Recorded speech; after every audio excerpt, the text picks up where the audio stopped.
to the chiropractor and figured after 3 or 4 trips I'd be back pain-free, but it was steadily getting worse. And then I went to an orthopedic surgeon, and he sent me off to a physical therapist. And after 3 sessions with the physical therapist, he immediately identified that it wasn't my back, that it was a problem with my abdomen. And 2 days later, I wound up in the emergency, and I was progressively getting worse. And they finally discovered that I had autoimmune pancreatitis.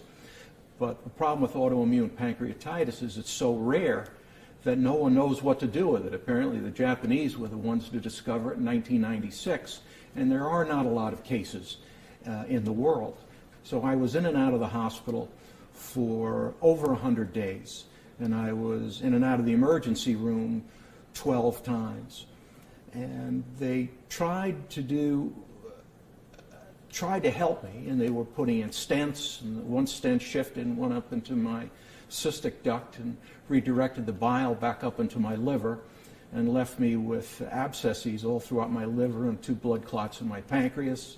And then I wound up getting blood clots in my lung, and I was progressively getting worse and really getting desperate. And finally I was given a name, and he specializes in stents, and he's one of the top in the world.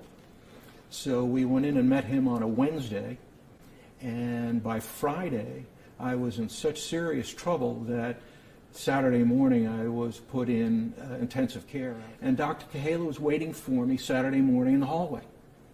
And I was literally on death's door. What's really interesting with Bill's story is he went through every single stage that you can imagine with pancreatitis. He had an episode of acute pancreatitis that was initially thought to be a back problem. And then he went on and developed a very important complication, which is an infected fluid collection.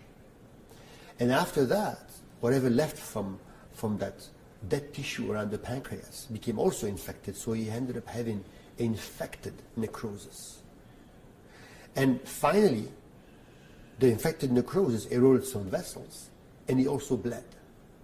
So he had every single complication of pancreatitis. And I think those are things that could have been avoided if somebody early on would have said, this is autoimmune pancreatitis. He performed 4 ERC procedures in 2 days, and I wound up having a cyst the size of a grapefruit in between my pancreas and my stomach. And it was loaded with 3 infections, and it came very close to really taking my life. And Dr. Kahaleh not only removed the cyst, but he made a very aggressive decision to shut down my pancreas and stomach. And he put in a feeding tube that would bypass my stomach and my pancreas. And I lived off the feeding tube for 3 months. And it solved the infection problem and really gave my pancreas the ability to heal. When we finally got him, he had acute pancreatitis, complicated by acute fluid collection, and he required to be drained. So we did endoscopic ultrasound drainage of the pancreatic fluid collection. So I sat down with him and we had a heart-to-heart discussion. I said, I think I can do this endoscopically, but this is going to require from you a lot of patience with me because it's going to require many sessions.